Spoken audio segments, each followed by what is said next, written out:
उत्तराखंड में इंसान और जंगल के बीच बढ़ते टकराव को लेकर सरकार ने अब ठोस कदम उठाने शुरू कर दिए हैं। पहाड़ों से लेकर मैदानी इलाकों तक बीते कुछ समय से मानव वन्यजीव संघर्ष की घटनाएं बढ़ी हैं, जिसे देखते हुए राज्य सरकार ने इसे प्राथमिकता का मुद्दा बताया है।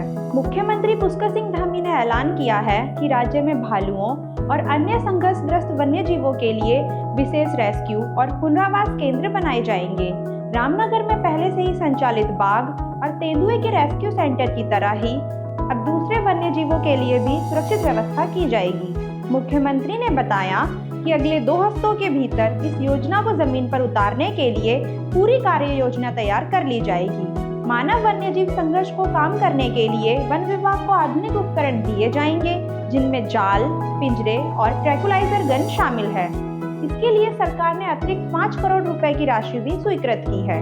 इसके साथ ही राज्य के संवेदनशील इलाकों में सोलर फेसिंग और सेंसर से आधारित अलर्ट सिस्टम लगाए जाएंगे, ताकि हाथी, भालू, तेंदुए और अन्य वन्यजीवों की आवाजाही की समय रहते जानकारी मिल सके। इससे फसलों, बागवानी और मानव जीवन को होने वाले नुकसान से काफी हद तक रोका जा सकेगा। वन्यजीवों की बढ़ती आबादी को नियंत्रित करने के लिए हर जिले में आधुनिक नसबंदी केंद्र बनाए जाएंगे। बंदर, लंगूर, जंगली सूअर और भालू जैसे जानवरों के लिए यह व्यवस्था वन विभाग के तहत काम करेगी। संघर्ष में शामिल वन्यजीवों के लिए जिला स्तर पर पुनरावास केंद्र भी स्थापित किए जाएंगे। मुख्यमंत्री धामी ने ये भी कहा कि जरूरत पड़ने पर वन्यजीव संरक्षण को कानून के तहत अधिकारों का विकेंद्रीकरण किया जाएगा, ताकि रेंजर्स स्तर के अधिकारी भी मौके पर तुरंत कार्रवाई कर सके। इस मुद्दे पर केंद्र सरकार ने भी लगातार संवाद किया है। इसी दौरान मुख्यमंत्री ने हरिद्वार में फूड प्रोसेसिंग और मशरूम प्रोसेसिंग प्लांट का उद्घाटन और निरीक्षण किया है। उन्होंने कहा कि राज्य में कृषि, बागवानी और फूड प्रोसेसिंग को बढ़ावा देकर स्थानीय लोगों के लिए रोजगार और स्वरोजगार के नए अवसर तैयार किए जाएंगे। सरकार का कहना है कि इन योजनाओं से एक और मानव वन्यजीव संघर्ष कम होगा, तो दूसरी ओर ग्रामीण अर्थव्यवस्था को मजबूती मिलेगी। आने वाले समय में ये कदम उत्तराखंड के विकास की दिशा को नई रफ्तार देने वाले साबित हो सकते हैं। आपने उद्घाटन किया, किस तरह से देखते हैं सर, प्रदेश के और केंद्र के तमाम विभाग इसमें भाग ले रहे हैं? नहीं, ये बहुत अच्छा सराहनीय प्रयास है जो उत्तराखंड सचिवालय बैडमिंटन क्लब के द्वारा किया जाता है, और इसमें सभी विभागों की टीमें इसमें भाग लेती है। और लगातार पिछले 10 वर्षों से इस प्रतियोगिता का आयोजन किया जा रहा है, जहां इस प्रकार से सभी को एक से एक जगह पर खेलने का और मिलने का अवसर प्राप्त होता है। वहीं राज्य के अंदर जो हमारी खेल प्रतिभाएं हैं, उनको भी कहीं ना कहीं इससे प्रोत्साहन मिलता है, आगे आने का अवसर मिलता है। और इस वर्ष हमारे राष्ट्रीय खेलों का जो आयोजन हुआ, उसके बाद से हमारी देवभूमि खेल भूमि के रूप में भी आगे बढ़ रही है, और आने वाले समय में हम खेलों में भी अच्छा करेंगे। इस बार 103 पदक जीतकर हमारे खिलाड़ियों ने बहुत शानदार प्रदर्शन किया, और हम जो लीगेसी प्लान खेलों को लेकर बना रहे हैं, 8 शहरों में 23 अकादमी खोलने पर काम कर रहे हैं, जिससे हमारे पूरे वर्ष भर के अंदर हजारों खिलाड़ियों को अच्छा प्रशिक्षण भी मिलेगा, आगे बढ़ने का अवसर भी मिलेगा। सर, जन जन की सरकार जो योजना है उसका फीडबैक भी अच्छा आ रहा है, कई जगह कैंप भी लग रहे हैं, किस तरह से आप देख रहे हैं और आगे क्या कुछ होगा सर? ये जन जन की सरकार, जन जन के द्वार, ये हमारा एक ऐसा अभियान है जिसमें हमारे दूर दराज के लोगों को अपने कामों को लेकर जिला मुख्यालयों में आना पड़ता था, कार्यालयों में जाना पड़ता था, चक्कर लगाने पड़ते थे, अनेक संसाधन लगाकर समय भी उनका काफ़ी लगता था, काफ़ी परेशानियों का सामना करना पड़ता था। इसलिए हमने प्रत्येक न्याय पंचायत में सभी हमारे 28 प्रशासनिक विभाग एक स्थान पर जाकर ऐसे कैंपों का आयोजन करेंगे, जो लोगों की समस्याओं को वहीं पर सुनेंगे और वहीं पर उनका समाधान करेंगे, चाहे वो प्रमाण पत्र बनाने हैं, चाहे वो लाभार्थी योजनाएं हैं, या विकास से संबंधित कोई काम है, या अन्य जिस प्रकार के भी जो शासन प्रशासन में काम किए जाते हैं, वो काम उनके घर के पास ही जाकर सभी विभाग उसको पूरा करेंगे। इसको बंद करवा दो थोड़ा सा। हाँ, रिवर्स पलायन को लेके पूछना है। रिवर्स पलायन को लेकर लगातार हमारा पलायन निवारण आयोग काम कर रहा है और उसमें हमने बहुत सारे लोग जो पिछले सालों में रिवर्स होकर आए हैं, अपना काम कर रहे हैं, वो आने वाले समय में हम सभी के लिए भी, राज्यवासियों के लिए भी और राज्य के अंदर जो लोग काम करना चाहते हैं उनके लिए सरकार ने भी कई योजनाएं बनाई हैं। मुख्यमंत्री स्वरोजगार योजना के माध्यम से आज अनेकों लोगों ने अपने रोजगार खड़े किए हैं। होम स्टे के माध्यम से हमारे हॉर्टिकल्चर, एग्रीकल्चर, इन क्षेत्रों में आज काफ़ी लोग आगे आकर अपने अपने पैतृक स्थानों से जुड़ रहे हैं, फिर से अपने गाँव की ओर लौट रहे हैं और आने वाले समय में ये और बढ़े, उसको लेकर हम प्रवासी पंचायत, इसका भी आयोजन प्रत्येक जनपद में करने वाले हैं, जिससे कि लोग अपने गाँव से, अपने घरों से, अपने पैतृक स्थानों से जुड़कर राज्य के विकास में योगदान दें। अच्छा है कि हमारे यहाँ पर टूरिज़्म बहुत बड़ा है, पर्यटन के क्षेत्र में काफ़ी बड़ा है और साल भर पर्यटन अब यहाँ पर उसकी सुनिश्चितता बनी रहे, उसके लिए हमने शीतकालीन यात्रा प्रारंभ की है।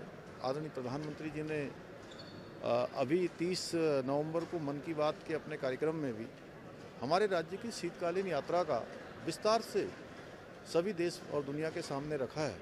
निश्चित रूप से उनके इस प्रकार से यात्रा का उल्लेख करने से पूरे देश और दुनिया के सामने हमारे राज्य का शीतकालीन जो यात्रा है या शीतकाल है, वो किस प्रकार से लोगों के लिए अच्छा हो सकता है, लाभदायक हो सकता है, उनका आना यहाँ पर उस सभी के ध्यान में आया है। उसको हम और बेहतर बनाने के लिए काम कर रहे हैं और इस क्षेत्र में जो लोग वापस लौट कर आ रहे हैं, रिवर्स पलायन कर रहे हैं, उनके लिए भी बहुत सारे अवसर पैदा कर रहा है। सर, डेमोक्रेसी एक बड़ा विषय बनता जा रहा है राज्य में। साधु संत भी कह रहे हैं कि 10,000 एकड़ जमीन छुड़ाना, मुक्त करना और आगे किस प्रकार की कार्रवाई रहेगी, क्योंकि छोटे प्रदेशों में 10,000 एकड़ जमीन बहुत मायने रखती है।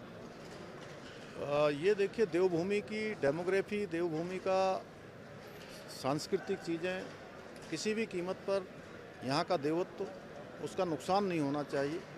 यह हमारा संकल्प है और पूरे देश दुनिया के लोगों का भी ऐसा विचार देवभूमि के बारे में है, ऐसा भाव है कि देवभूमि का देवत्व बना रहना चाहिए, यहाँ का मूल अस्तित्व समाप्त नहीं होना चाहिए। उसको लेकर हमने कानूनी रूप से सभी जो भी इस प्रकार का अतिक्रमण करने वाले हैं, जिनका यहाँ पर पहले कोई नामो निशान नहीं था, कोई अस्तित्व नहीं था, जिन्होंने अतिक्रमण किया है, वो अतिक्रमण स्वयं हटा लें, अन्यथा जो व्यवस्था है उसकी व्यवस्था के तहत अतिक्रमण हटाने का अभियान चल रहा है और अभी तक 10,000 एकड़ से अधिक ज़मीनें अतिक्रमण से मुक्त कराई गई हैं।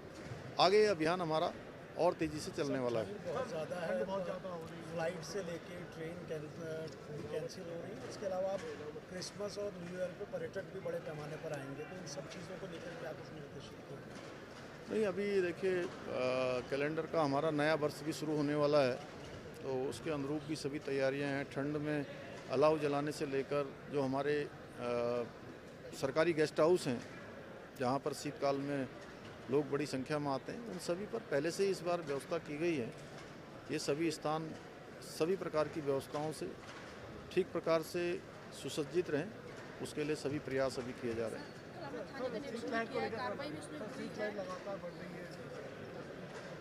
नहीं, शीतलहर को लेकर चूँकि गरीब लोगों को जो कपड़े दिए जाने हैं, कंबल दिए जाने हैं या अलाव जलाए जाने हैं, उन सभी की व्यवस्था के लिए कहा है। जो हमारे रैन बसेरा इत्यादि हैं, उन स्थानों को ठीक प्रकार से हमारे नगर निगम के लोग, जिला प्रशासन के लोग ठीक प्रकार से देखेंगे और सड़कें जहाँ बर्फ़ जम जाती है उन स्थानों पर भी PWD और अन्य विभाग जो हमारे BRO हैं या अन्य इस क्षेत्र में काम करने वाले विभाग हैं, सभी विशेष रूप से देखेंगे कि आवागमन लोगों का आसानी से होता रहे, कोई दुर्घटना इत्यादि न हो।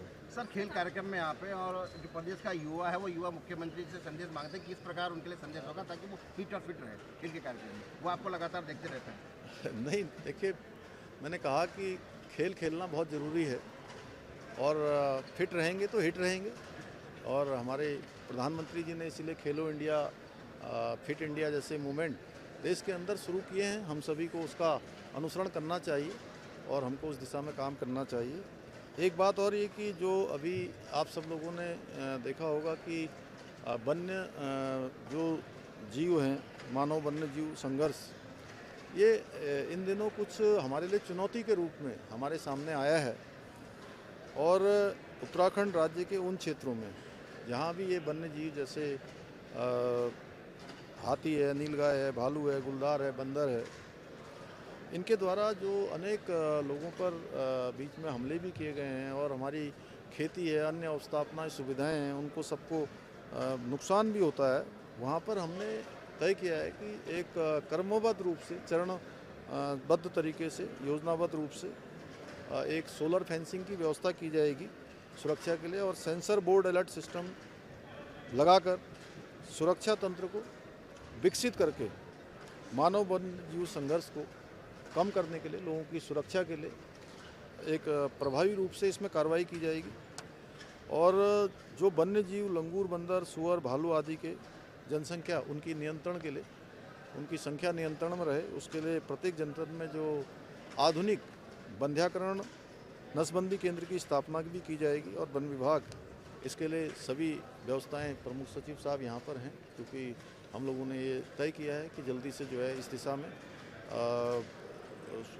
सभी व्यवस्थाएं सुनिश्चित होंगी। और प्रदेश के समस्त जनपद जहां पे मानव वन्य जीव संघर्ष में जो चिन्हित वन्य जीवों के रेस्क्यू और रिहेबिलिटेशन के लिए सेंटर वन विभाग के नियंत्रण में खोले जाएंगे। जैसे आप सबको पता होगा कि रामनगर में हमारा टाइगर और गुलदार के लिए रेस्क्यू सेंटर है, जहां पर लगभग आज 25 के आसपास टाइगर और गुलदार वहाँ पर रेस्क्यू किए गए हैं। इसी प्रकार से भालू के लिए भी और अन्य वन्य जीवों के लिए भी रेस्क्यू सेंटर बनाए जाएंगे।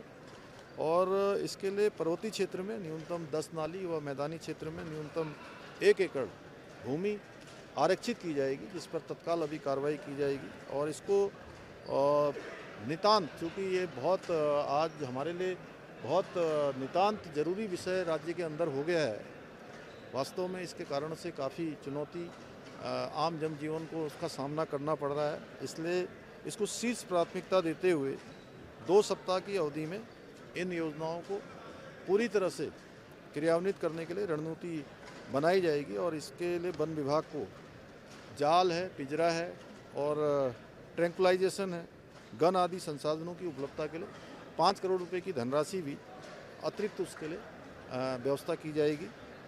और इसके मानव वन्यजीव संघर्ष को प्रभावी तरीके से रोकने के लिए वन्यजीव अधिनियम के सुसंगत जो भी प्रावधान है हिंसक जीवों को निश्चित करने के लिए उनके अधिकारों को विकेंद्रीकरण करके वन विभाग के जो रेंजर स्तर के अधिकारी हैं, एसडीओ से भी नीचे रेंजर होते हैं, उन रेंजर स्तर के अधिकारियों को और प्रभावी रूप से उनको सशक्त बनाया जाएगा।